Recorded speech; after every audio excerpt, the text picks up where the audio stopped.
Good morning. Welcome back to another segment of Power Play Garage on the 68 Plymouth Roadrunner. That's right. Today is all about cut and buff the particular areas and then some that I just got done wet sanding with 1,000, 1,500, and 2,000 grit sandpaper. Definitely over the hood. And I actually did pretty much the whole top. I didn't have to, but I kind of wanted to all look the same, as far as the clarity of it. So I end up wet sanding and I'll end up buffing the entire top of the car. And Puss in Boots gave me the tail up. She said, absolutely, do a good job. Right, kitty? She's a little skittish. She wants to get fed again. She's a little irritated. I didn't put more food in her bowl, but that's okay. It's not like she's starving. I feed her well. But as you can see, the wet and the dry. So I'm going to wipe all this off and get the buffer out and start buffing. And I'll start from the top and go down the sides and then do the hood last because of all the splatter that's going to take place. And then once that's done, then I'll have to wash it. Yep, give it a little bit of a bath, get all that mist and the water and the compound off the car. And at the same time, Puss in Boots will, she'll lick herself, scratch herself, do the surveillance over the property just to make sure all is well when I back the car up. But anyway, back to the car until I'm actually done buffing it, and maybe I'll show a little bit on the buffing part of it. But until then, stand by.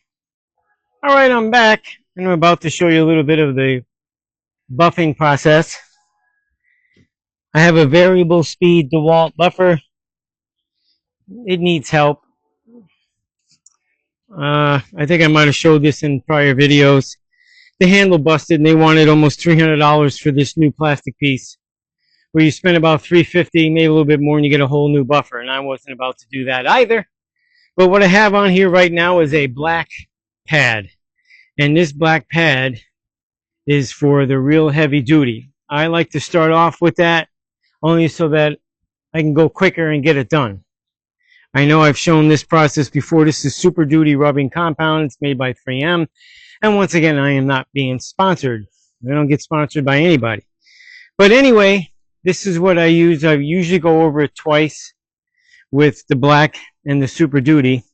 And I'm going to do this spot right here. I'm going to go into the areas where I didn't paint just to, make sure the shine is kind of going through and, get her done, so to speak. Yep. And then once I do that, I'm going to done buffing with the black one. I'm going to show you the next pad and the next product. I start this off slow. I don't want all the product being tossed around if it doesn't have to be. And then as it's been spread, I'll go a little faster. At the same time, being careful. Watch my edges. Make sure the buffing pad is turning away from the edge, not into the edge.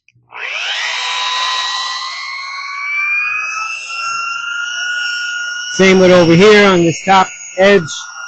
I got the buffer tilted the other way. You pretty much got to pay attention to what you're doing.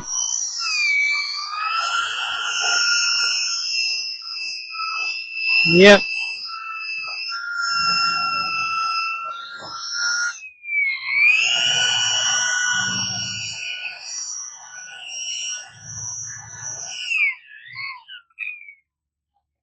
Here's my second time going over it.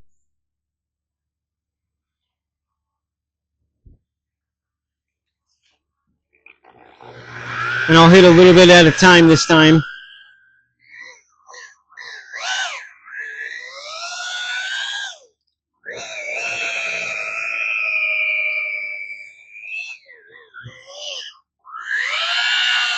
Gotta make sure I get into the area, the whole area, so it's even.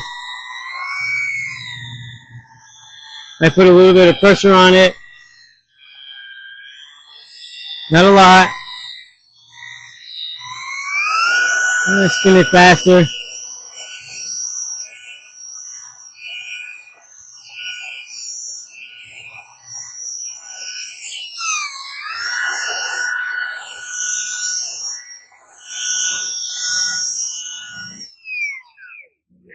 I slowed it back down because I'm going over the compound and I don't want it splattering.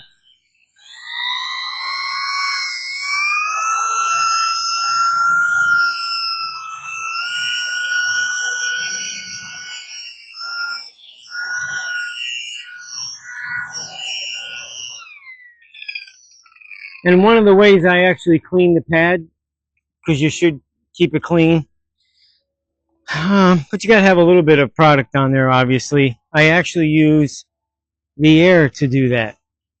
Take my airline with the air nozzle. I'll show you. There's two reasons why I do it. I'm going to show you.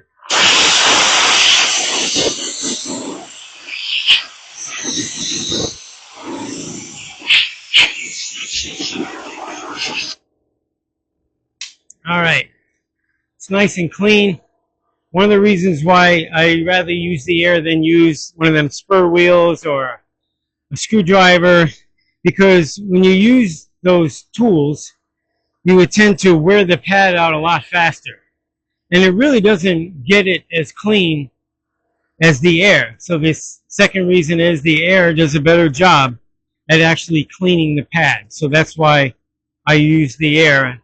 If you don't have that ability to do that, then obviously you want to use whatever tool you feel comfortable with. So when I'm done with the black and I want to go to the next step, which is the white pad, and I use from 3M regular rubbing compound, I hit it all over, and that'll be the third time then everything being buffed. And then I move to the next stage, which gets rid of any swirl marks and brings the luster out. And then the third one is blue pad, and that's kind of just like a little hinting of a shine. It's not a wax. And I tell people, you know, give it at least 30 days, maybe longer, and then have some good carnauba wax put on the vehicle. And if they don't want to do it, then obviously hire somebody to do it. I don't do that for people. I don't have the time for that. And the guys that are out there doing it, or girls, let them do it. Let them have the fun doing that. That's what they're used to. They know the product.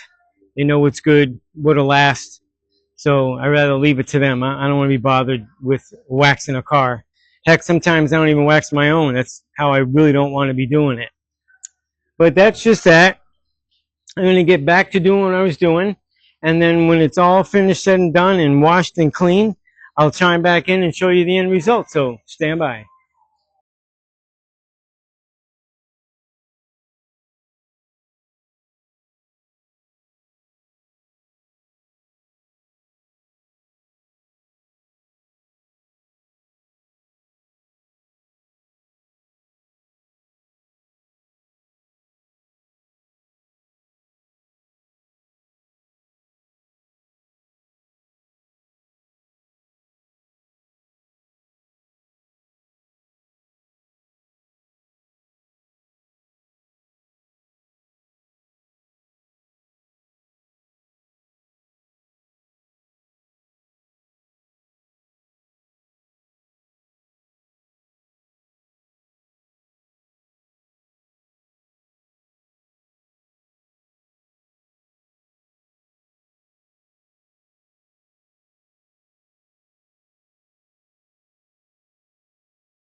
I'm back.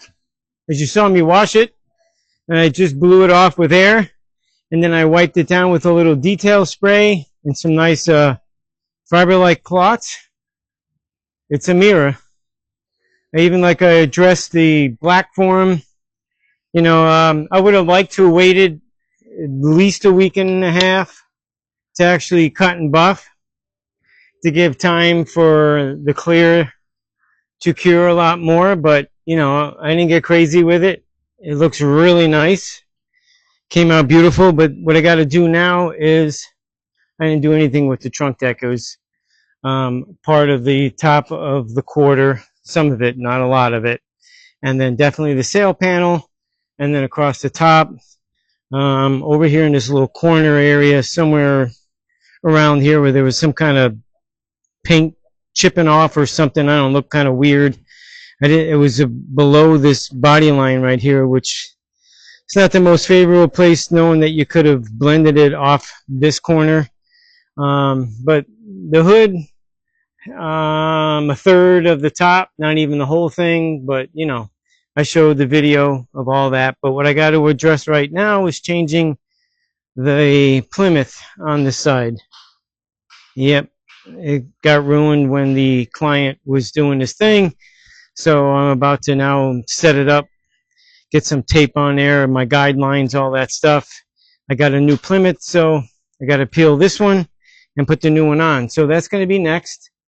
And after that, depending on the time, I'm going to adjust his steering box, hopefully. No guarantees on that. He asked me if I would do that for him. I'm going to try to do it, see if there's any adjustment left, see what kind of steering box that it is in there, because I noticed when he was driving me, it was gets a little carried away. So I'm going to do what I can do, and that'll be that. But let me go take care of that back there first. So stand by. Okay, I'm back. Hood's open, and that means I got my hands, my tools, in down at the gearbox, steering box, whatever you want to call it. And as you can see, I used what's called a crow's foot, 2 extensions. I think you can see it. I don't know. It's kind of hard to tell through the camera. And then off from that, up on the set screw, is an Allen wrench. So what you do is you loosen the main nut, which is 3/4 of an inch. Get an Allen wrench. I think it's 3/16. It is American Standard size. And you might be able to pick up that Allen wrench right there. So I sneak my hand down into here, my right hand, as I hold with my left hand the ratchet setup. And I've turned it in a few times. I probably brought it down half the distance that it was sticking up. So I'm not going to drive the car. I've mentioned this probably, I know I mentioned it to my clients. I don't like driving their cars. Doing a test run after, you set whatever timing, carburetor, that's a little different. I'm not out to cruise around on somebody's beautiful car and be a nervous wreck driving it. So that being said, I have adjusted. I'm going to tighten it down, and that is going to end this segment. One day works on this beautiful 68 Plymouth Roadrunner. Yeah, I'm all done with it. I'm not going to adjust that anymore.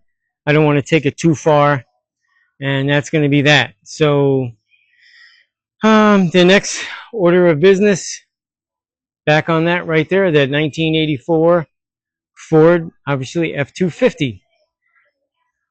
There it is, the engine. Going to finish cleaning it, getting it ready to paint. Paint came, which is in that box down there, and I can't wait to paint it, actually. But in the meantime, back to this. I do appreciate people watching. If you would all give me a thumbs up, make a comment, subscribe if you haven't already. That'd be awesome. So the next time, try to get something done.